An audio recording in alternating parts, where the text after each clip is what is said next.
नासिन आवाज़ के आगाह कंदासीं नारे खाते बाबत वज़ीर आज़म जी सलाहकार शौकत तरीन दावा कई आहे पाकिस्तान ज़रूरत का वधीक खंड रखंदड़ मुल्क बणिजी वियो आहे।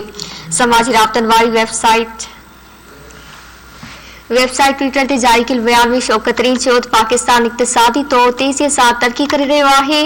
वफ़ाक़ी सलाहकार चयो त ज़राअत, मैन्युफैक्चरिंग, बरामदी, वापार ऐं टैक्स वसूलनि में तेज़ीअ सां वाध अची रही आहे। शौकत तरीन चयो त पाकिस्तान हाणे ज़रूरत खां वधीक खंड रखण मुल्क बणिजी चुको आहे ऐं चांवर, कपाह ऐं मकई जी पैदावार बि सरप्लस आहे।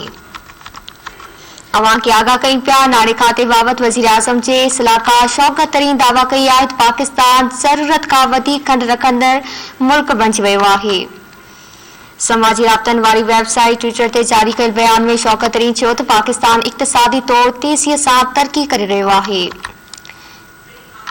वफ़ाक़ी सलाहकार चयो त ज़राअत, मैन्युफैक्चरिंग, बरामदी, वापार ऐं टैक्स वसूलनि में तेज़ीअ सां वाध अची रही आहे।